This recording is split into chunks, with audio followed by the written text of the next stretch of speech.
नमस्कार मेरे प्यारे बच्चों, मेरा नाम है बिलाल और मैं आप सभी का स्वागत करता हूं हमारी आज की एक बहुत ही जबरदस्ती क्लास में। हम लोग अपनी कक्षा 10वीं के प्यारे बच्चों के साथ बात कर रहे हैं और कक्षा 10वीं के प्यारे बच्चों के साथ बात करते हुए दोस्तों मैं आपके सामने पेश कर रहा हूं हमारा ये मास्टर 30 बैच।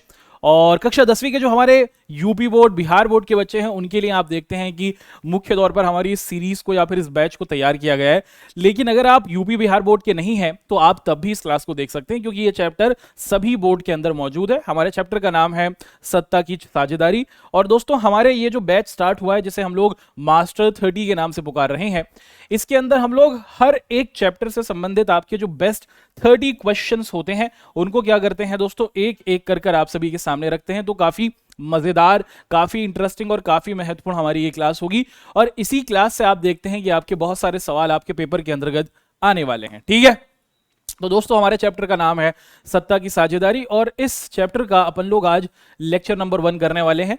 ये चैप्टर आपको कहां पर देखने को मिलता है दोस्तों? अगर हम लोग आपकी पाठ्य पुस्तक को देखते हैं तो जो आपकी राजनीतिक विज्ञान या फिर आप लोग देखते हैं कि जो आपकी पॉलिटिकल साइंस नामक पुस्तक है ना, उसके अंतर्गत हम लोग क्या देखते हैं दोस्तों, अपने इस चैप्टर को देखते हैं। मेरा नाम है बिलाल और हम लोग अपनी क्लास को अब करते हैं शुरू। स्टार्ट करते हैं दोस्तों और बहुत अच्छे तरीके से सबसे पहले यही डिस्कस कर लेते हैं कि हमारी आज की इस क्लास में आप और हम किन बिंदुओं को डिस्कस करने वाले हैं। हमारी आज की इस क्लास में दोस्तों हम लोग इस चैप्टर से संबंधित जो आपके एमसीक्यू के जो क्वेश्चंस होते हैं उनको डिस्कस करेंगे, है ना। एमसीक्यू जो हमारे क्वेश्चंस होते हैं उनको डिस्कस करेंगे। ठीक है जी, एमसीक्यू के क्वेश्चंस को डिस्कस करेंगे। उसके साथ साथ फिर हम आपके साथ क्या करेंगे दोस्तों, अपने शॉर्ट क्वेश्चंस या फिर लघु उत्तरे जो हमारे प्रश्न होते हैं उनको डिस्कस करेंगे। और उसी के साथ फिर जो हमारे लॉन्ग क्वेश्चंस होते हैं उनको डिस्कस करेंगे। तो ये चैप्टर काफी इंटरेस्टिंग है, काफी अच्छे सवाल पेपर के अंतर्गत यहां से बनते हैं। पेपर में बहुत ज्यादा आप देखते हैं कि ये चैप्टर वेटेज रखता है, तो हर एक महत्वपूर्ण सवाल, जबरदस्त सवाल, काफी आप देखते हैं कि जो आपका पेपर के संदर्भ में काफी महत्वपूर्णता रखता है, उसे हम लोग डिस्कस करेंगे। चलिए शुरुआत कर देते हैं दोस्तों। और सबसे पहले हम लोग आप सभी के सामने डिस्कस कर रहे हैं अपने चैप्टर्स के बारे में, और ये जो चैप्टर है इससे संबंधित महत्वपूर्ण क्वेश्चंस को एक एक कर हम लोग समझ रहे हैं। सबसे पहले ये पूछा जा रहा है कि भाई सत्ता की साझेदारी से आप क्या समझते हैं, या फिर इसके साथ साथ पेपर में पूछा जाता है कि इससे क्या तात्पर्य है ना। तो कुछ भी लिखा जा सकता है दोस्तों, आप लोगों को बिल्कुल भी कंफ्यूज नहीं होना है कि सत्ता की साझेदारी क्या होती है। सबसे पहले दोस्तों आप लोग सत्ता को समझने की कोशिश कीजिए। सत्ता का मतलब क्या होता है दोस्तों? सत्ता का मतलब होता है शक्ति, है ना। किस चीज की शक्ति? आप देखते हैं कि अगर कोई भी देश है, इस देश के अंदर आप देखते हैं कि अलग अलग धर्म के लोग दिखते हैं, अलग अलग जाति के मानने वाले लोग दिखते हैं, अलग अलग आप देखते हैं कि भाषाओं को बोलने वाले लोग दिखते हैं। उसी के साथ साथ आप देखते हैं कि उस देश के अंदर अलग अलग संस्कृतियां भी हमें देखने को मिल जाती हैं। जब किसी देश के अंदर आपको अलग अलग धर्म दिखते हैं, अलग अलग जातियां दिखती हैं, अलग अलग संस्कृतियां दिखती हैं, अलग अलग भाषाएं दिखती हैं, और देश को चलाने की जो आप देखते हैं पावर होती है, देश को चलाने की जो शक्ति होती है, वो देश के सभी धर्मों के लोगों में, सभी जातियों के लोगों में, सभी भाषाओं में और सभी संस्कृति के लोगों में बांटी जाती है। उसी को हम लोग क्या कहते हैं दोस्तों? उसी को हम लोग सत्ता की साझेदारी कहते हैं। क्या कहा जाता है? सत्ता की साझेदारी का मतलब है कि देश को चलाने की जो पावर है, देश को चलाने की जो शक्ति है, वो देश के हर एक समुदाय में क्या की जाए दोस्तों? बांटी जाए और उनको देश को चलाने का भागीदार बनाया जाए। ठीक है, चलिए आगे बढ़ते हैं। अगला सवाल है कि लोकतंत्र का मूल मंत्र क्या है? भाई लोकतंत्र आखिर किस चीज पर टिका होता है? आप सभी को पता है कि दोस्तों जो हमारा लोकतंत्र है वो किस चीज पर टिका हुआ है। लोकतंत्र के अंदर आप लोग देखते हैं कि क्या होता है दोस्तों, अगर हम लोकतंत्र शब्द को देखते हैं तो इसके अंदर ये जो लोक शब्द है ये बना है लोगों से, ठीक है। और उसी के साथ ये जो हमारा तंत्र शब्द है ये बना है दोस्तों किससे? शासन से। अर्थात एक ऐसा शासन जो देश के लोगों के द्वारा किया जाता है। और अगर हम लोग लोकतंत्र की बात करते हैं तो लोकतंत्र में लोगों का शासन होता है। क्या सिर्फ कुछ ही लोगों का होता है? क्या सिर्फ कुछ भाषा वालों का होता है? क्या सिर्फ कुछ जातियों वालों का होता है? नहीं, लोकतंत्र तो क्या कहता है दोस्तों? सबका साथ सबका विकास की बात करता है। तो और ये हम क्या देखते हैं, ये पावर जो हमारी सत्ता की साझेदारी है ना, इसी से संबंधित होता है। तो जो लोकतंत्र का मूल मंत्र है वो क्या है? देश की जो चलाने की शक्ति है, सत्ता की जो साझेदारी है वो करना। अगर आप अपने देश के अंतर्गत ये कहते हैं कि हमारे यहां पर लोकतंत्र है लेकिन उसके अंतर्गत देश को चलाने में सबको शामिल नहीं किया जाता तो उसको लोकतंत्र नहीं कहेंगे। उसी देश को वास्तविक लोकतांत्रिक देश कहा जाएगा दोस्त, जहां पर हम देखते हैं कि देश को चलाने की पावर सभी धर्मों में, सभी जातियों में, सभी भाषाओं में और सभी संस्कृतियों में बांटी गई है। अगला सवाल देखते हैं काफी इंटरेस्टिंग सा सवाल है। पूछा जा रहा है कि हमारे प्यारे भारत के अंतर्गत सरकार का चुनाव कैसे होता है। भाई अब ये सरकार क्या है, इसको समझने की हम लोग कोशिश करते हैं दोस्तों। तो बहुत अच्छा सवाल है, पेपर में बनता है। हम देखते हैं कि हमारा प्यारा भारत कैसा देश है दोस्तों। आप सभी को पता है कि हमारा प्यारा भारत एक लोकतांत्रिक देश है, यानी कि हमारे देश के अंदर लोकतंत्र मौजूद है। और हम क्यों कहते हैं कि हमारा प्यारा भारत एक लोकतांत्रिक देश है? क्योंकि हमारे देश में होते हैं चुनाव।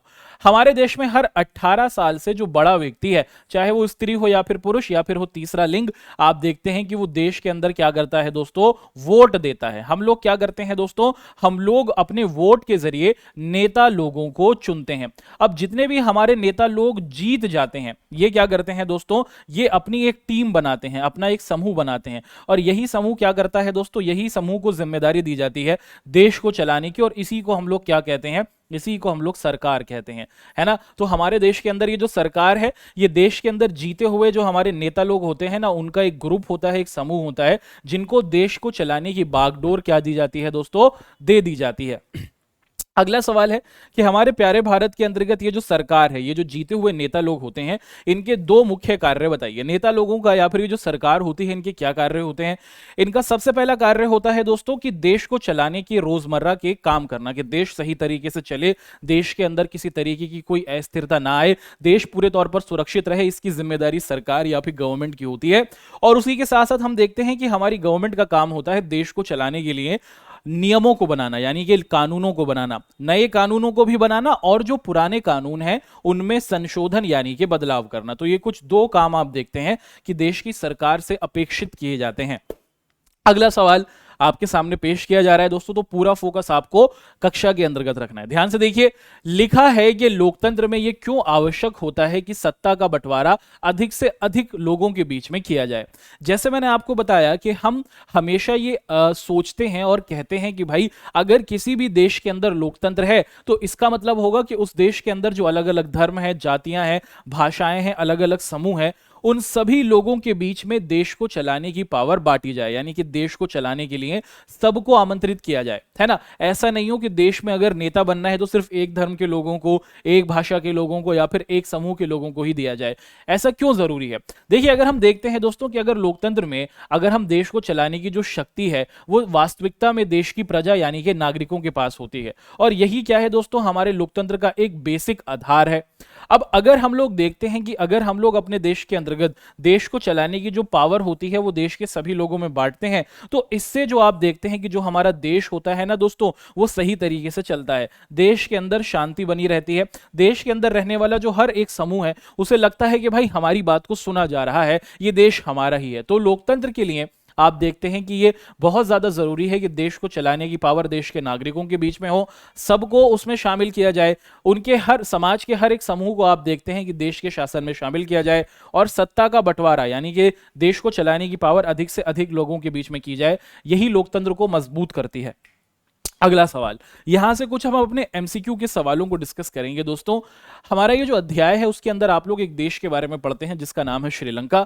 और श्रीलंका के अंदर आप लोग क्या देखते हैं दोस्तों, अगर आप लोग भारत के मानचित्र को देखते हैं तो भारत के मानचित्र में दक्षिण में यहां पर आपको एक देश दिखता है, इसी का नाम है श्रीलंका। अच्छा, श्रीलंका जो था दोस्तों, आप देखते हैं कि साल 1948 में आजादी प्राप्त करता है। किन से आजादी प्राप्त करता है? ब्रिटेन यानी कि अंग्रेजों से आजादी प्राप्त करता है। अच्छा, इस देश के अंदर श्रीलंका के अंदर आप देखते हैं कि दो भाषा समूह हमें देखने को मिलते हैं। एक भाषा समूह कहलाता है सिंगली और दूसरा भाषा समूह कहलाता है दोस्तों तमिल। श्रीलंका के अंदर अगर हम लोग देखते हैं कि ये जो लोग थे ये दो ग्रुप्स में बटे हुए थे। साल 1948 में देश आजाद हुआ। देश के अंदर लगभग 74% जो लोग थे ना दोस्त, वो सिंगली भाषा को बोला करते थे। और इन सिंगली भाषी लोगों का जो धर्म था दोस्तों, आप देखते हैं कि ये कौन सा था, इनका जो धर्म था वो था बौद्ध धर्म। और वहीं पर अगर हम लोग बात करते हैं तमिल भाषी लोगों की, तो जो तमिल भाषा बोलने वाले लोग थे ये हिंदू धर्म को मानते थे, और उसी के साथ साथ इनमें से कुछ मुस्लिम धर्म को भी माना करते थे। अब होता क्या है दोस्तों कि ये जो सिंगली भाषा बोलने वाले लोग हैं जो श्रीलंका के अंदर थे, ये श्रीलंका के मूल निवासी थे, और जो तमिल भाषा बोलने वाले लोग हैं ये भारत के तमिलनाडु से श्रीलंका में गए थे। जब देश को आजादी प्राप्त हो जाती है तो ये जो 74% सिंगली भाषी लोग थे ना, ये क्या करते हैं, देश को चलाने की जो पावर थी ना वो अपने लोगों के पास ही रखते हैं, अपनी भाषा वाले लोगों के पास ही रखते हैं। और इसी को हम लोग क्या कहते हैं दोस्तों, यहां पर दो शब्द आपके सामने रखे जा रहे हैं। एक को कहा जा रहा है बहुसंख्यकवाद, है ना, आप क्या कहते हैं दोस्तों, इसको कहा जा रहा है बहुसंख्यक, कंफ्यूज मत होइएगा। और एक दूसरा शब्द है दोस्तों जिसे हम लोग कह रहे हैं, जिसको हम लोग कहते हैं अल्पसंख्यक, है ना, इंग्लिश में इनको कहा जाता है मेजॉरिटी और माइनॉरिटी। भैया जी बहुसंख्यक का मतलब होता है वो लोग जिनकी देश में संख्या ज्यादा है। अगर मैं आपसे पूछता हूं कि श्रीलंका के अंदर कौन लोग बहुसंख्यक हैं, सर सिंगली लोग हैं ना, सिंगली लोग ये बहुसंख्यक हैं। क्यों भैया जी, ये 74% हैं, ये संख्या में ज्यादा है। और श्रीलंका के अंदर अल्पसंख्यक कौन है, श्रीलंका के अंदर तमिल लोग अल्पसंख्यक हैं, ये 18% हुआ करते थे, ठीक है जी, जी हाँ। और ये जो बहुसंख्यक लोग थे ना श्रीलंका के अंदर, ये क्या करते हैं दोस्तों, आप देखते हैं कि ये लोग बड़े तौर पर जो सिंगली भाषी लोग थे ये तमिल लोगों को दबाते हैं। और ये हमें कहां पर देखने को मिलता है, श्रीलंका के अंतर्गत ही देखने को मिलता है। बढ़ते हैं आगे, अगला सवाल हमारे सामने है। हमने एक और देश के बारे में इस अध्याय के अंदर डिस्कस किया था दोस्तों, जिस देश का नाम है बेल्जियम, है ना। और ये जो छोटा सा देश है दोस्तों, ये जो देश है ये हमें यूरोप महाद्वीप के अंतर्गत देखने को मिलता है। और इस देश के अंतर्गत आप लोग देखते हैं कि 3 भाषा समूह हमें देखने को मिलते हैं। एक है डच, दूसरा है आप देखते हैं कि दोस्तों क्या, दूसरा आप लोग देखते हैं कि फ्रेंच भाषा, है ना। एक तो ये कौन सी भाषा बोलते हैं, ये जो हमारे एक डच भाषा बोलते हैं ये इस देश के अंदर रहने वाले लोग, उसी के साथ फ्रेंच भाषा बोलते हैं, और उसी के साथ साथ आप देखते हैं कि जर्मन भाषा को ये लोग बोलते हैं। डच भाषा जो बोलने वाले लोग हैं दोस्तों, आप देखते हैं कि वो 59% हैं, फ्रेंच भाषा बोलने वाले लोग 39% हैं, और 1% जो लोग हैं आप देखते हैं कि वो जर्मन भाषा बोला करते थे। ये जो देश है दोस्तों यूरोप में अलग अलग देशों से घिरा हुआ है। जैसे इसके एक तरफ फ्रांस है, दूसरी तरफ नीदरलैंड्स, तीसरी तरफ जर्मनी और चौथी तरफ लग्जमबर्ग। तो उपरोक्त चारों तरफ से आप देखते हैं कि हमारा बेल्जियम हुआ, एक तरफ से आप देखते हैं कि फ्रांस है, नीदरलैंड्स है, जर्मनी और लग्जमबर्ग है। तो चारों सभी तरफ से घिरा हुआ ये देश है। अगला सवाल है, भाई हमारा ये जो बेल्जियम था इसमें निम्नलिखित में से किस प्रकार की शासन प्रणाली हमें देखने को मिलती है। ये जो हमारा बेल्जियम देश था जो यूरोप के अंतर्गत मौजूद था, आप देखते हैं कि यहां पर भी भाषाओं का एक अलग अलग समूह देखने को मिलता है। यहां पर डच भाषा बोलने वाले लोग भी थे, यहां पर फ्रेंच भाषा बोलने वाले लोग भी थे, और यहां पर जर्मन भाषा बोलने वाले लोग भी थे। लेकिन आप देखते हैं कि इस देश के अंदर भाषा को लेकर या फिर देश की पावर किसी एक समूह के पास नहीं दी गई। देश के अंदर जो नेता लोग थे उन्होंने इसको समझा कि हमारे देश में अलग अलग संस्कृतियां हैं और हमें हर एक संस्कृति का सम्मान करना होगा। देश के शासन में सभी को शामिल किया गया, डच भाषा को भी, फ्रेंच भाषा बोलने वालों को भी और जर्मन भाषा बोलने वालों को भी। और देश के अंदर आप देखते हैं कि क्या बनाई गई दोस्तों, संगठनात्मक सरकार बनाई गई। संगठनात्मक सरकार का मतलब क्या है दोस्तों, कि एक पूरे देश को चलाने के लिए केंद्र सरकार को निर्मित किया गया जो पूरे देश को आगे बढ़ाएगी, और इसमें तीनों भाषाओं के लोगों को रखा गया। ऐसे ही हर राज्य के विकास के लिए आप देखते हैं कि राज्य सरकार को रखा गया, और राज्य सरकार के अंतर्गत भी तीनों भाषाओं से लोगों को आमंत्रित किया गया, नेताओं को चुनने का मौका दिया गया।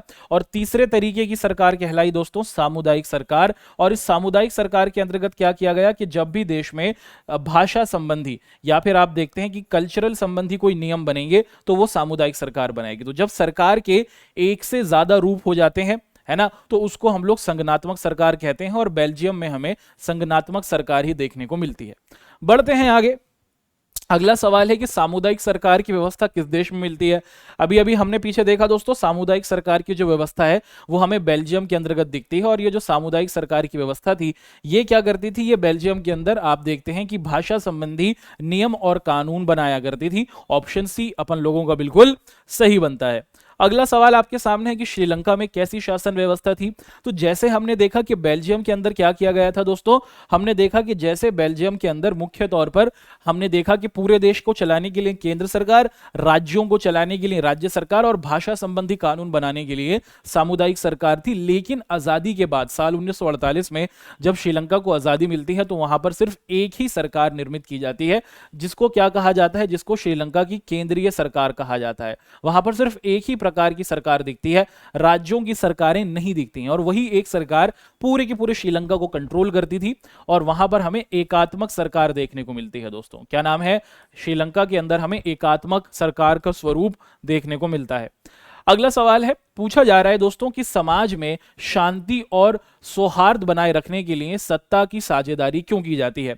जैसे मैंने आपको बताया था दोस्तों, आप सभी को पता है कि ये जो हमारा श्रीलंका देश था, आप सभी को पता है ना दोस्तों, इस श्रीलंका देश के अंदर हमने क्या देखा, हमने ये देखा कि यहाँ पर जो सिंगली भाषी लोग थे, इनकी जनसंख्या कितनी थी दोस्तों, इनकी जनसंख्या थी 74%। और उसी के साथ साथ हमने देखा कि जो हमारे तमिल भाषी लोग थे, इनकी जनसंख्या कितनी थी, इनकी थी 18%। और ये जो सिंगली भाषी लोग थे ना, ये क्या करते हैं दोस्तों, देश के अंदर अपने आप को आगे बढ़ाने की कोशिश करते हैं। ये देश में साल 1956 में एक कानून बनाते हैं, ये कहते हैं कि देश के अंदर सरकारी नौकरियां सिर्फ सिंगली भाषी लोगों को मिलेंगी।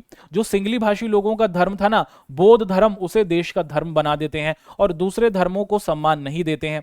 इसी बात को लेकर इन दोनों धर्मों में आप देखते हैं, इन दोनों भाषाओं में मतभेद होता है और सिर्फ देश को चलाने की पावर जो सिंगली लोग थे वो अपने पास रखने की कोशिश करते हैं। ऐसे क्या, इसकी वजह से क्या होता है, इसकी वजह से जो तमिल लोग थे ना दोस्तों, आप देखते हैं कि वो अनुरोध करते हैं कि ऐसा नहीं करें, लेकिन फिर तमिलों को दबाया जाता है और उसके बाद तमिल लोग हथियार उठा लेते हैं। उग्रवादी एक संगठन बनता है जिसका नाम हम लोग लिट्टे के नाम से जानते हैं, लिबरेशन टाइगर ऑफ तमिलिलम, है ना। और ये क्या करता है दोस्तों, इसी वजह से अब सिंगली लोग और तमिल लोग एक ही देश में रहने वाले ये जो भाषा समूह थे, एक दूसरे के खिलाफ क्या हो जाते हैं दोस्तों, अटैक करना शुरू कर देते हैं और श्रीलंका गृह युद्ध में चला जाता है। सिविल वॉर यहां पर शुरू हो जाती है जो साल 2009 तक चलती है दोस्तों, है ना। और इससे श्रीलंका बहुत जबरदस्त तरीके से आप देखते हैं कि पिछड़ जाता है। तो अगर किसी भी समाज के अंदर हमें शांति बनाए रखनी है और श्रीलंका जैसा हाल नहीं करना, तो उसके अंदर क्या जरूरी है भैया, सत्ता की साझेदारी करो। देश को चलाने में सिंगली भाषी लोगों को भी रखो, तमिल भाषी लोगों को भी रखो। अगर देश के लोगों में टकराव है, झगड़ा हो रहा है, तो उस देश को चलाने में सबको शामिल कर लो। इससे जो झगड़ा होता है वो कम होता है और देश गृह युद्ध की चपेट में नहीं जाता।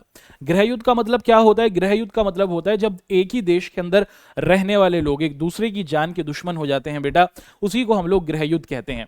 अगला सवाल है कि हमें सत्ता की साझेदारी क्यों करनी चाहिए, कि इसके कारण क्या है ना, क्या आवश्यकता है कि हम सत्ता की साझेदारी करें। सबसे पहली बात है कि भाई सत्ता की साझेदारी एक समझदारी भरा कारण है। जैसे आपने देखा कि श्रीलंका के अंदर देश को चलाने की पावर सिर्फ सिंगली लोगों ने रखी और लोगों के साथ नहीं बांटी गई, तो इससे श्रीलंका के अंदर गृह युद्ध हुआ। लोग अपने ही देश के अंदर एक दूसरे की जान के दुश्मन बन गए, देश गर्त में चला गया, देश तबाह हो गया, देश का विकास रुक गया।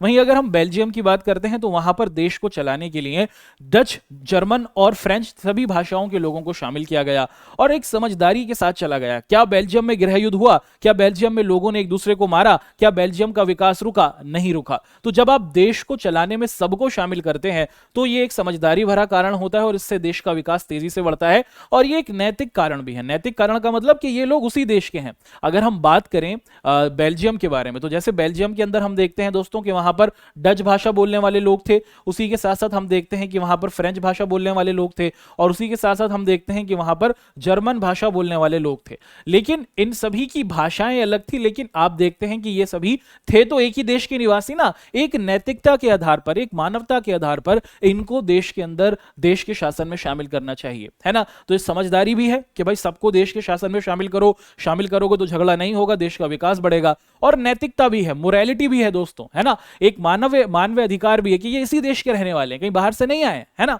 तो इसी आधार पर हम देखते हैं कि सत्ता की साझेदारी अवश्य की जानी चाहिए। आगे बढ़ते हैं, कुछ और बिंदुओं को डिस्कस कर लेते हैं कि सत्ता की साझेदारी के हमारे अलग अलग रूप क्या क्या होते हैं। ये जो हमारी पावर शेयरिंग या फिर सत्ता की साझेदारी होती है, ये हमें अलग अलग स्वरूपों में देखने को मिल जाती है। सबसे पहले शासन के विभिन्न अंगों में हम लोग देखते हैं कि पावर को बांटा जाता है। कैसे, वो हम आगे डिस्कस करेंगे। उसी के साथ शासन के विभिन्न स्तरों पर सत्ता का बंटवारा होता है। शासन के विभिन्न स्तर अर्थात आप देखते हैं कि जो हमारी सरकार है ना, उसके अंतर्गत भी, जैसे हमारे देश के अंदर आप देखते हैं कि हमारे पास 3 तरीके की सरकार देखने को मिल जाती है। केंद्र सरकार, उसी के साथ साथ आप देखते हैं कि हमारी राज्य सरकार, और उसी के साथ साथ हमारे प्यारे भारत के अंदर आप देखते हैं कि हमारी स्थानीय सरकार। तो हमने सरकारों के स्तर पर भी पावर को बांटा है। इसी के साथ साथ आप देखते हैं कि देश को चलाने के लिए 3 संगठन हमें दिखते हैं। कौन कौन से? आपको दिखता है विधायिका, जिसे संसद कहते हैं, आपको दिखती है कार्यपालिका जो देश को चलाने के काम करती है, और तीसरा आपको समूह दिखता है दोस्तों, कौन सा? हमारी न्यायपालिका। इन तीनों को समान शक्तियां दी गई हैं, है ना। तो देश में पावर को चलाने के, देश को चलाने की जो पावर है वो अलग अलग तरीके से बांटी गई है। सरकारों में भी बांटी गई है, इसमें केंद्र सरकार सबसे ऊपर है, उसके बाद राज्य सरकार है और उसके बाद स्थानीय सरकार है। फिर सभी जो हमारे देश के 3 बड़े संस्थान हैं या फिर ऑफिसेस हैं, उनके बीच में भी पावर को बांटा गया है, विधायिका, कार्यपालिका और न्यायपालिका में। देश में आप देखते हैं कि जो हमारे विभिन्न सामाजिक समूह हैं, विभिन्न सामाजिक समूह मतलब जो हमारे अल्पसंख्यक समुदाय से आते हैं, जो हमारे देश के अंदर हमारे अन्य जो आपको दिखते हैं मजदूर समुदाय से आते हैं, या फिर आपको दिखते हैं जो हमारे आदिवासी भाई हैं, जिनको हम लोग क्या कहते हैं, जिनको हम लोग जनजातीय समुदाय के नाम से जानते हैं, इनके लिए भी आरक्षण दिया गया है कि ये भी देश के शासन में आए, है ना। इसके जरिए इनको देश में शामिल किया जाता है। और देश में हमारे विभिन्न दबाव समूह भी होते हैं। दबाव समूह मतलब क्या होता है दोस्तों, देश के लोग ही क्या करते हैं, कुछ ग्रुप बना लेते हैं। ये चुनाव में भाग नहीं लेते लेकिन सरकार पर प्रेशर बनाते हैं। जैसे भारतीय किसान यूनियन, अगर किसानों से संबंधित कोई नियम और कानून बन रहा होता है तो हमारी भारतीय किसान यूनियन आती है। ये चुनाव में भाग नहीं लेते लेकिन ये सरकार से कहते हैं कि ये जो कानून बन रहा है, ये जो नियम बन रहा है, ये सही है, ये गलत है, ये सरकार पर प्रेशर बनाते हैं। तो इनके पास भी कहीं ना कहीं हम कुछ पावर देखते हैं। तो देश में सत्ता की साझेदारी के अलग अलग तरीके हैं। देश को चलाने की जो पावर है वो अलग अलग तरीके से विखंडित हुई है, सरकारों में भी, देश के अलग अलग संस्थानों में भी, देश के अलग अलग सामाजिक समूहों में भी और देश के अलग अलग दबाव समूहों में भी। आगे बढ़ते हैं दोस्तों, यहां पर हम लोग डिस्कस करेंगे कि भाई ये न्यायपालिका क्या है और हमारी न्यायपालिका का क्या काम होता है। हमारे देश के अंदर दोस्तों आपको दिखती है विधायिका, जिसे हम लोग एक और नाम से पुकारते हैं। विधायिका का वो हम लोग एक और नाम से पुकारते हैं दोस्तों, इसको कहा जाता है संसद। और संसद का क्या काम होता है दोस्तों, संसद का काम होता है कानूनों को बनाना, है ना, कि देश के लिए जो हमारे कानून है उनको बनाना। ये कौन करता है, ये हमारी संसद के द्वारा या फिर विधायिका के द्वारा किया जाता है। अब जो कानून बन गए, इन कानूनों को लागू करने की जिम्मेदारी हमारी कार्यपालिका की द्वारा होती है। और इन कार्यपालिका के अंतर्गत हमारे सरकारी अधिकारी आते हैं कि गवर्नमेंट ने कानून बना दिया, भैया जी अब ये जो सरकारी अधिकारी होते हैं ये इन कानून को क्या करते हैं दोस्तों, लागू कराते हैं। अब जो लोग इन कानूनों को नहीं मानते, जो हमारी विधायिका ने बनाए हैं, है ना, और कार्यपालिका उनको लागू कर रहा है, जो इन कानूनों को नहीं मानते उनको दंड देने की जिम्मेदारी, सजा देने की जिम्मेदारी हमारी न्यायपालिका की होती है। और अगर किसी के साथ कोई अन्याय हुआ होता है तो उसको भी न्याय देने की जिम्मेदारी हमारी न्यायपालिका की होती है। अगला सवाल देखते हैं, पूछा जा रहा है कि संसद का क्या काम होता है। दोस्तों संसद को हम लोग विधायिका के नाम से भी जानते हैं। और संसद का क्या काम होता है, ये कानून बनाते हैं देश को चलाने के लिए और जो पुराने कानून हैं उनमें संशोधन यानी कि बदलाव करते हैं। अगला यहां से कुछ और हमारे सवाल आपके सामने आएंगे दोस्तों और उसको बहुत अच्छे तरीके से हमको समझने की जरूरत होगी। ठीक है, कुछ एमसीक्यू वाले सवाल हैं तो बहुत अच्छे तरीके से आपको उनको समझना होगा। पूछा जा रहा है कि श्रीलंका एक द्वीपीय देश है, द्वितीय नहीं दोस्तों, यहां पर लिखा है कि ये एक द्वीपीय देश है ना, द्वीपीय देश है। ठीक है, ये क्या है दोस्तों, आप देखते हैं कि ये हमारा एक द्वीपीय देश है ना, आइलैंड वाला देश है। और इसके अंतर्गत आप देखते हैं जो तमिलनाडु के पास हमें दिखता है, तो ये किस दिशा के अंतर्गत हमें दिख रहा है, ये हमसे पूछा जा रहा है। तो अगर हम लोग भारत की बात करते हैं और हम लोग देखते हैं कि दोस्तों जो हमारा प्यारा भारत है वहां से दक्षिण दिशा के अंतर्गत ये देश हमें देखने को मिलता है, साउथ डायरेक्शन में। ये उत्तर दिशा होती है दोस्तों, ये पूर्व दिशा होती है दोस्तों, इधर होती है हमारी पश्चिम दिशा और नीचे हमारी क्या दिशा होती है दोस्तों, इसे हम लोग सदन या फिर दक्षिण दिशा के नाम से पुकारते हैं। और यहीं पर इसी दिशा में हमें क्या दिखता है दोस्तों, श्रीलंका देखने को मिलता है। अगला सवाल है कि सत्ता की साझेदारी क्यों जरूरी है, कि सत्ता की साझेदारी आखिर किसी भी देश में, किसी भी समाज में क्यों आवश्यक है। क्योंकि ये किसी भी देश के अंदर जो अलग अलग समूह है, चाहे वो भाषा के आधार पर, धर्म के आधार पर, जाति के आधार पर बटे हों, उन लोगों में जो टकराव होता है ना, किसी बात को लेकर अगर मतभेद है, कोई झगड़ा है, और उस झगड़े को कम करने की आप देखते हैं कि अगर देश में लोग धर्म के नाम पर बटे हुए हैं, एक धर्म के लोग कहें कि सिर्फ देश में इन्हीं लोगों की चलती है, या फिर एक भाषा के लोग कहें कि सिर्फ देश में इन्हीं लोगों की चलती है, और यही लोग देश में नेता लोग बनते हैं, यही लोग देश में पावर को रखते हैं, तो इससे देश में टकराव होगा दूसरी भाषा और दूसरे धर्म के लोगों के बीच में। अगर देश को चलाने में सबको शामिल किया जाता है तो इससे देश में टकराव कम होता है और देश में शांति बनी रहती है। तो सत्ता की साझेदारी जरूरी है ताकि देश में कोई झगड़ा या फिर टकराव पैदा ना हो। अगला सवाल है दोस्तों कि साल 1970 से साल 1993 के बीच बेल्जियम के संविधान में कितनी बार संशोधन यानी कि बदलाव किया गया। जैसे कि हमने बताया कि बेल्जियम के अंदर भी भाषा को लेकर मतभेद दिखता था। बेल्जियम के अंदर हम देखते हैं दोस्तों 3 भाषा समूह थे, डच, उसी के साथ हम देखते हैं कि फ्रेंच भाषा बोलने वाला समूह था, और हम देखते हैं कि दोस्तों जर्मन भाषा बोलने वाले लोग थे। इन लोगों के बीच में भी मतभेद था, लेकिन यहाँ के नेताओं ने समझदारी दिखाई। उन्होंने साल 1970 से साल 1993 के बीच देश का जो संविधान था, जब डच लोगों ने कहा कि कुछ बदलाव हो तो कर दिया, जब फ्रेंच लोगों ने कहा कि हमारे हिसाब से बदलाव करो तब कर दिया, जब जर्मन लोगों ने कहा कि हमारे हिसाब से बदलाव करो तो कर दिया। तो इस कालखंड में हम देखते हैं कि देश में 4 बार बदलाव किया गया, और जब देश में सभी की बातों को सुना गया तो फिर काहे का झगड़ा होता, फिर काहे का टकराव होता, और इस देश में कोई झगड़ा हमें होता हुआ नहीं दिखा और देश तेजी से आगे बढ़ता हुआ दिखा। अगला सवाल है कि जब हम लोग विधायिका को, कार्यपालिका को और न्यायपालिका के बीच सत्ता का बंटवारा करते हैं तो इसे किस तरीके का वितरण माना जाता है ना। मुख्य तौर पर आपसे पूछा जा रहा है दोस्तों कि जब हम लोग क्या करते हैं, जब हम लोग देश को चलाने के लिए जो हमारे विधायिका है, कार्यपालिका है और न्यायपालिका है, इनके बीच भी कुछ कुछ पावर इनको मिली हुई है और ये एक तरीके से समान तरीके से बटी हुई है ना। तो इनको हम लोग किस तरीके के बंटवारे के तौर पर पुकारते हैं, ये आपसे पूछा जा रहा है। 4 ऑप्शन है और आपको इसका आंसर देना है, ठीक है। 4 ऑप्शन यहां पर दिए गए हैं कि जो हमारी देश की विधायिका है, कार्यपालिका है और न्यायपालिका है, ये तीनों समान है ना, और इनमें एक जैसी इनको पावर दी गई है। तो इसको हम लोग किस तरीके की पावर शेयरिंग के तरीके से देखते हैं, किस तरीके के शक्ति के बंटवारे के तरीके से देखते हैं, क्षैतिज तरीका, ऊर्ध्वाधर तरीका, दबाव समूह का तरीका, या फिर इनमें से कोई नहीं। 4 ऑप्शन है, आपको कमेंट करके बताना है कि भैया इसका कौन सा आंसर आप यहां पर बिल्कुल सही देखते हैं, ठीक है। कुछ और तरीके हैं, उसको भी हम लोग क्या करते हैं दोस्तों, कुछ और हमारे प्रश्न हैं उनको भी एक एक कर हम लोग आप सभी के समक्ष रखना शुरू करते हैं और बहुत अच्छे तरीके से क्या करते हैं दोस्तों, इन सभी चीजों को हम लोग समझने की कोशिश करने लगते हैं। सवाल पूछा जा रहा है कि आधुनिक लोकतांत्रिक सत्ता में सत्ता की साझेदारी के अलग अलग तरीके क्यों देखने को मिलते हैं, इनमें से प्रत्येक का एक उदाहरण आप हमें दीजिए। हम ये देखते हैं कि अगर हम वर्तमान समय में देखें तो सत्ता की साझेदारी सिर्फ देश के लोगों के बीच में ही नहीं होती, देश के अंदर जो हमारी सरकारें हैं ना, देश के अंदर जो हमारे आपको अलग अलग संस्थान दिखते हैं, जैसे विधायिका हुई, कार्यपालिका हुई, न्यायपालिका हुई, इनके बीच में भी पावर को बांटा जाता है। देश के अंदर जो हमारी अलग अलग सरकारें हैं, केंद्र सरकार, राज्य सरकार, स्थानीय सरकार, उनके बीच में भी बांटा जाता है। देश के अंदर जो हमारे सामाजिक समूह हैं जो पीछे रह गए हैं, उन लोगों को आगे बढ़ाने के लिए आरक्षण दिया जाता है, जैसे हमारे यहाँ अनुसूचित जाति या फिर अनुसूचित जनजाति हुई, या फिर हमारे जो देश के अंदर आपको क्या दिखते हैं दोस्तों, बहुत से दबाव समूह दिखते हैं, मजदूरों का संगठन हुआ, किसानों का संगठन हुआ, छात्रों का संगठन हुआ, ये भी कुछ ना कुछ पावर को रखते हैं। इकट्ठे होकर जब ये विरोध करते हैं तो सरकारों को बातें मानना पड़ती हैं, और आप देखते हैं कि इसके जरिए भी देश में आप देखते हैं कि हमें सत्ता का बंटवारा लोकतांत्रिक स्वरूप में देखने को मिलता है। अगला सवाल है कि भारतीय संदर्भ में सत्ता की साझेदारी का एक उदाहरण देते हुए इसका एक युक्तिपरक और नैतिक कारण आपको बताना है। दोस्तों यहां पर लिखा है युक्तिपरक कारक। युक्तिपरक कारक का मतलब क्या होता है, इसी को हम लोग समझदारी भरा कारण भी कहते हैं, है ना। तो आप कंफ्यूज मत होइएगा, पेपर में लिखा जा सकता है युक्तिपरक कारक बताइए सत्ता की साझेदारी का, तो उसका मतलब समझदारी भरा कारक। अरे भाई, एक देश के अंदर रहने वाले लोगों के बीच में अगर झगड़ा है तो उसको शांति प्रिय तरीके से हमें सुलझाना होगा ना। देश को चलाने की जो सत्ता है, देश को चलाने की जो पावर है, वो सब में बांट दो। जब देश को चलाने की पावर सब में बांट दी जाएगी, जब सबको लगेगा कि ये देश हमारा है, इस देश का कानून हमारा है, तो झगड़ा ही नहीं होगा, देश में सौहार्द होगा, भाईचारा होगा और शांति होगी। तो ये समझदारी भरा तरीका है सत्ता की साझेदारी का। दूसरा है नैतिक कारण, कि भाई ये लोग इसी देश के रहने वाले हैं और इस देश में लोकतंत्र मौजूद है, तो लोकतंत्र के आधार पर सभी लोगों को देश में शक्ति देनी चाहिए, देश को चलाने की शक्ति सबके साथ शेयर की जानी चाहिए।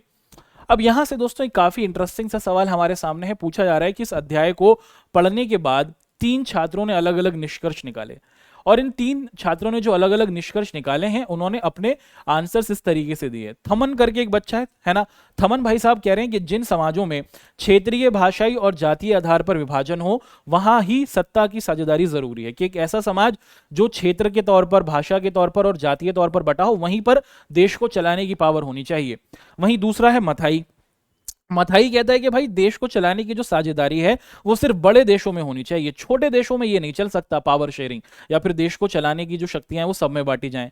ओसेफ जो बच्चा है वो कहता है कि भाई हर समाज में, हर देश के अंदर सत्ता की साझेदारी जरूरी है, चाहे वो देश छोटा हो या बड़ा हो, चाहे उस देश के अंदर वो सामाजिक तौर पर बटे हो या नहीं बटे हो। अगर किसी देश के अंदर धर्म के आधार पर ही बटे हुए हैं लोग, समाज सबका सेम है, संस्कृतियां सबकी सेम है, लेकिन आपको दिखता है कि वो भाषा के आधार पर बटे हैं, सब में सभी, चाहे बड़ा देश हो चाहे छोटा देश हो, ओसेफ ये कहता है कि उसमें हमें सत्ता की साझेदारी करनी चाहिए। तो आप किससे सहमत हैं ये पूछा जा रहा है।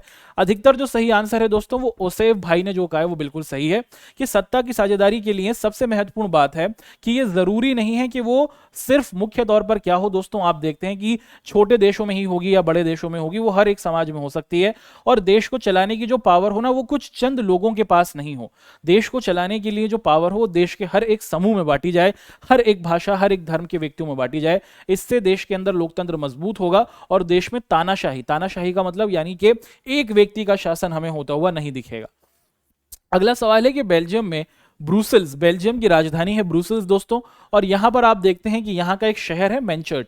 यहां के जो मेयर थे या फिर यहां के जो आपको दिखते हैं कि सबसे बड़े अधिकारी थे, उन्होंने क्या कहा कि भाई हम ना फ्रेंच भाषा अपने स्कूलों में नहीं बोलने देंगे।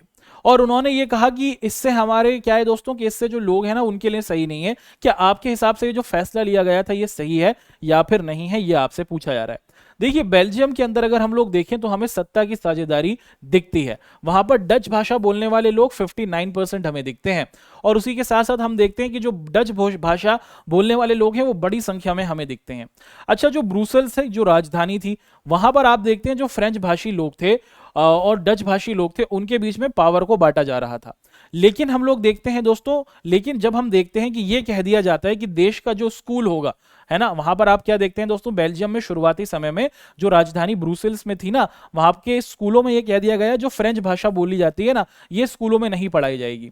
क्या ये सत्ता का बंटवारा हो रहा है? क्या ये आपके हिसाब से सही है? दोस्तों अगर हम देखते हैं तो ऐसा नहीं होना चाहिए, बल्कि हर एक भाषा के प्रति सम्मान होना चाहिए। और स्कूलों में फ्रेंच भाषा को बैन लगाना ये बिल्कुल ही क्या है दोस्तों, गलत है। क्योंकि बेल्जियम के अंदर डच भाषा, फ्रेंच भाषा और जर्मन भाषा, तब सभी तीनों को समान सम्मान दिया गया है। अगला सवाल है, एक काफी इंटरेस्टिंग सा प्रश्न आपके सामने रखा गया है दोस्तों, और इसका आंसर हमें क्या करना है दोस्तों, खोजना है। यहां पर लिखा है कि महात्मा गांधी के सपनों को साकार करने और अपने संविधान निर्माताओं की उम्मीद को पूरा करने के लिए हमारे देश में हमने पंचायतों को अधिकार दिए हैं। पंचायती राज ही हमारे देश में एक वास्तविक लोकतंत्र की स्थापना करेगा। यह सत्ता को देश में सभी लोगों में बांटेगा। गरीब से गरीब जो किसान है उसके पास भी देश के अंदर आपको दिखती है कि देश को चलाने की पावर होगी। देश में भ्रष्टाचार कम होगा, गलतियां कम होंगी। देश की पंचायत को अधिक से अधिक बेहतर किया जाएगा, योजनाओं को बेहतर किया जाएगा। देश के लोगों को हम लोग जब शासन में शामिल करेंगे तो उसी से देश बेहतर होगा। और जो ये भ्रष्ट बिचौलिए हैं, भ्रष्ट बिचौलिए का मतलब वो लोग जो सरकार के द्वारा पैसा आता है वो खुद रख लेते हैं, देश की जनता तक नहीं पहुंचाते, उनको हटाया जाएगा। और देश को अगर मजबूत करना है तो पंचायती राज को आगे बढ़ाना होगा। प्रश्न में क्या पूछा गया, आपसे ये पूछा जा रहा है क्या ये सत्ता की साझेदारी दिखाता है? जी हां, हम देखते हैं कि दोस्तों ये जो हमारा कथन यहां पर गांधी जी के द्वारा दिया गया है, जिसमें यह बताया जा रहा है कि देश के अंदर देश को चलाने के लिए हमारी जितनी भी सरकार है, भैया जी, एक तो सरकार होगी जो पूरे देश को आगे बढ़ाएगी, जिसे हम लोग केंद्र सरकार कह रहे हैं। वहीं दूसरा हमें क्या दिखता है दोस्तों, वहीं पर दूसरी हमें दिखती है हर राज्य की सरकार। और राज्य की सरकार क्या करेगी दोस्तों, आपको दिखता है कि वो राज्य का विकास करेगी।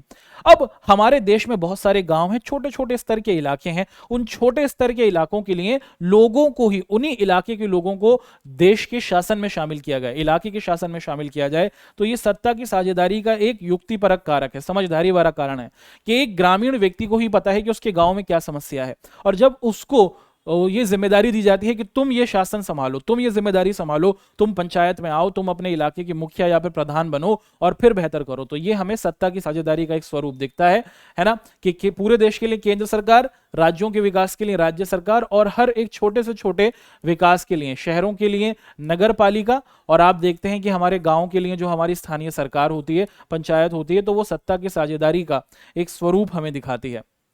अगला सवाल है कि सत्ता के बंटवारे के पक्ष और विपक्ष में कई तर्क दिए गए हैं। इनमें से जो तर्क सत्ता के बंटवारे के पक्ष में है उनकी पहचान करें और दिए गए कोड से अपने उत्तर का चुनाव करें। और आपको बताना होगा कि कुछ बातें बताई गई हैं कि वो सत्ता की साझेदारी के पक्ष में है, उसके सपोर्ट में बात करती है। सबसे पहले अगर आप देखते हैं कि जहां पर सत्ता की साझेदारी होगी वहां पर लोगों के बीच में टकराव कम होगा, बिल्कुल सही बात है। उसी के साथ साथ हम देखते हैं कि जहां पर सत्ता की साझेदारी होती है वहां पर पक्षपात, किसी एक समूह का साथ दिया जाए और दूसरे को दबाया जाए, ये कम देखने को मिलता है, ये भी बिल्कुल सही बात है। उसी के साथ हम देखते हैं कि जहां पर भी सत्ता की साझेदारी होती है वहां पर विविधताओं या फिर अलग अलग धर्म, जाति, भाषाओं को एक साथ लेकर समेट कर चला जाता है, ये भी बिल्कुल सही बात है।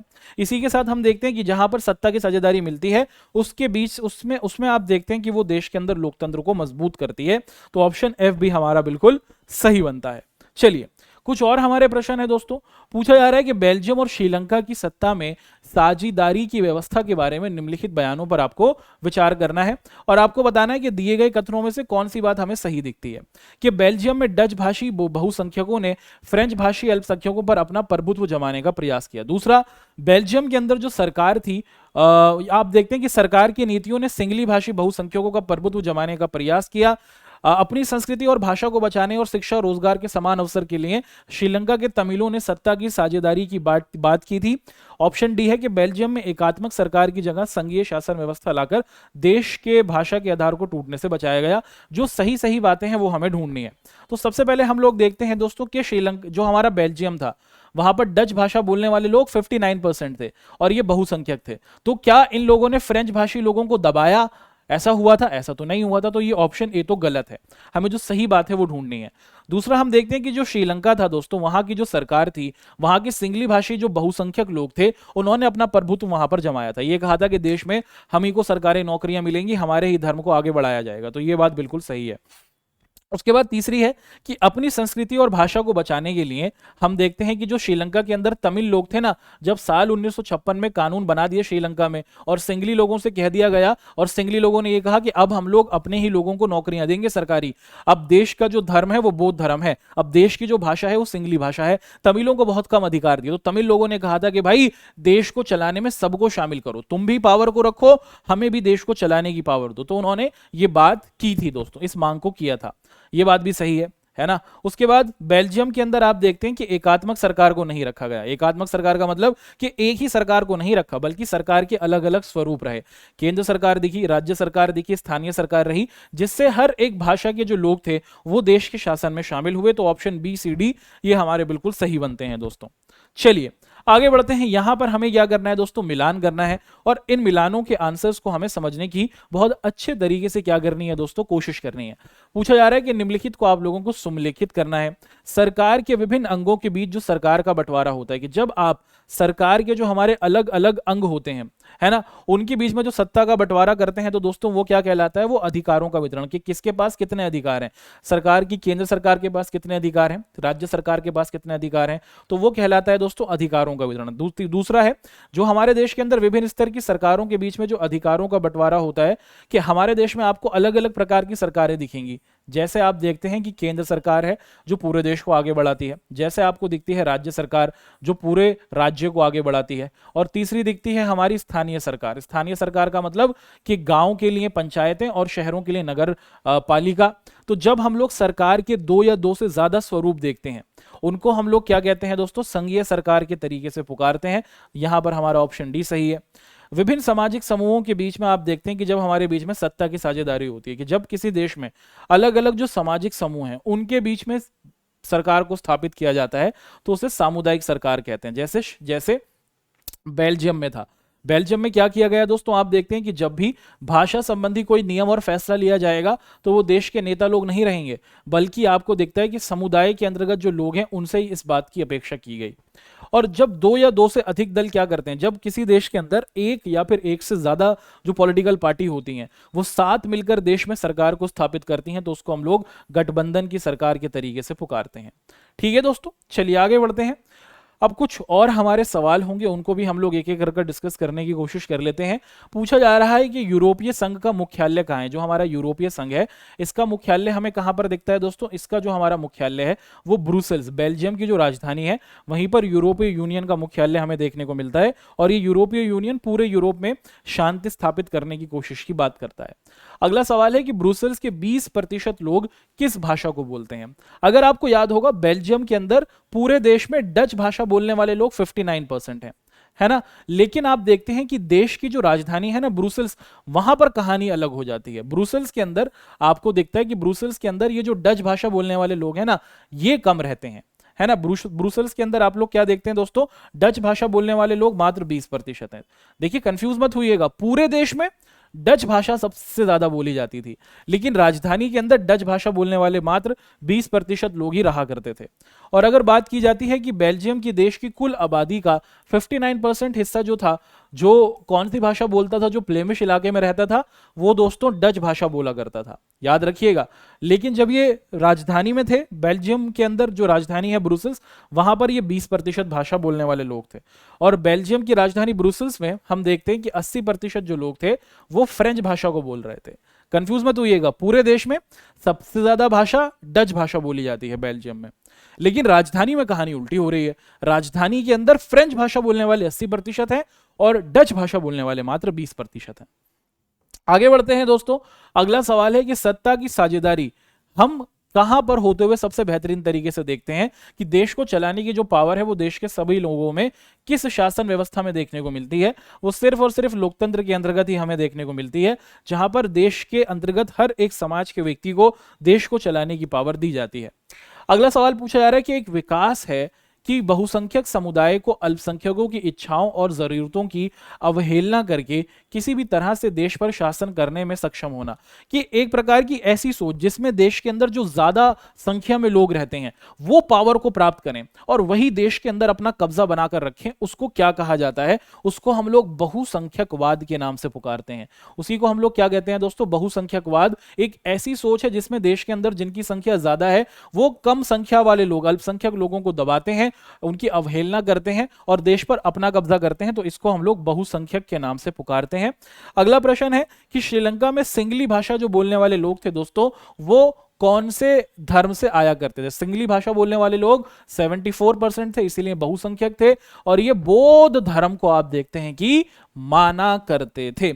अगला सवाल है कि श्रीलंका में सत्ता का बंटवारा नहीं किया, इसकी वजह से श्रीलंका में क्या हुआ? इसकी वजह से हम देखते हैं कि श्रीलंका किस चपेट में आया दोस्तों? श्रीलंका के अंदर आप देखते हैं कि वहां पर गृह युद्ध हो गया, तमिल भाषा और सिंगली भाषा लोगों के बीच में झगड़ा हुआ, दोनों तरफ के लोगों ने हथियार उठा लिए, मारकाट हुई और ये बड़े स्तर पर देश के विकास को रोकी, और साल 2009 तक आप देखते हैं कि देश में यही स्थिति चलती रही। आगे बढ़ते हैं और यहां पर हम आपका करते हैं शुक्रिया। ठीक है दोस्तों, तो ये तो हमारी आज की क्लास रही जिसके अंतर्गत हमने सत्ता की साझेदारी से संबंधित ये जो आपके 30 बेहतरीन सवाल थे उनको एक एक कर डिस्कस किया। आपके पेपर के अंतर्गत आप देखते हैं कि यहीं से सारे के सारे जो आपके महत्वपूर्ण सवाल हैं वो पूछे जाएंगे। अब तक हमने आपके सामने जो 2 प्रश्न है ना दोस्तों, वो क्या किए हैं, उनका आंसर्स हमने आपके साथ नहीं डिस्कस किया, तो उनका आंसर्स आपको कॉमेंट में लिख के बताना है। ठीक है, सबसे पहला क्या है दोस्तों कि जब हम लोग सरकार के विभिन्न स्तर देखते हैं, जिनको हम लोग किस नाम से पुकारते हैं, कि एक है हमारी केंद्र सरकार, सबसे ऊपर है हमारी केंद्र सरकार, और उसके बाद हम लोग क्या देखते हैं, सबसे पावरफुल कौन सी है? मैं अगर आपसे पूछूं, हमारे देश में हमें 3 सरकारें दिख रही हैं। एक कहलाती है केंद्र सरकार, जिसको देश को चलाने की जिम्मेदारी दी गई है। दूसरी कहलाती है हर राज्य की सरकार, और तीसरी कहलाती है हमारी स्थानीय सरकार, यानी कि शहरों के विकास के लिए नगर पालिका, और हमारे गांव के विकास के लिए जो हमारी पंचायत होती है। ध्यान से सुनिएगा, है ना, हमने यहां तक देखा कि देश में केंद्र सरकार है, राज्य सरकार है और हमारी पंचायतें हैं और नगर पालिका या फिर स्थानीय सरकार है। इनमें जो शक्तियां बांटी गई हैं, सबसे पावरफुल केंद्र सरकार, उससे थोड़ी कम पावरफुल राज्य सरकार, और सबसे कम शक्तियां स्थानीय सरकार के पास हैं। तो इनको किस तरीके की शक्तियों में बांटा जाता है? क्षैतिज, ऊर्ध्वाधर, दबाव समूह या फिर उपरोक्त समूह? इसका आंसर आपको कमेंट में देना है। और उसी के साथ साथ जब हम लोग समान तरीके से जो हमारे तीनों ऑफिसेस हैं इनके बीच में जो शक्तियों को बांटते हैं उसको क्या कहा जाता है, इसका आंसर आपको प्रस्तुत करना है। ठीक है, चलिए, है ना। अब आप लोग अगर इनका आंसर नहीं दे पाएंगे तो जो हमारी लाइव क्लास होगी उसमें हम इसको डिस्कस करेंगे दोस्तों। ठीक है, तो ये 2 आंसर्स आपको कमेंट करके जरूर बताने हैं, ये वाला और ये वाला। चलिए, उम्मीद करते हैं कि दोस्तों आप सभी को हमारी ये जो आज की क्लास रही और इसके अंतर्गत जो हमने आप सभी के साथ ये जो हमारे क्वेश्चंस किए हैं ये काफी ज्यादा फायदेमंद लगे होंगे। आप लोगों के साथ हम लोग क्या करेंगे दोस्तों, अपनी क्लास को समापन की ओर लेके जाएंगे। आप लोगों से मुलाकात करेंगे किसी और जबरदस्त से लेक्चर में, और उसके अंतर्गत जो बेहतरीन क्वेश्चंस हैं उस चैप्टर से संबंधित उनको करेंगे डिस्कस। आपका हमारे साथ जुड़ने के लिए बहुत बहुत धन्यवाद।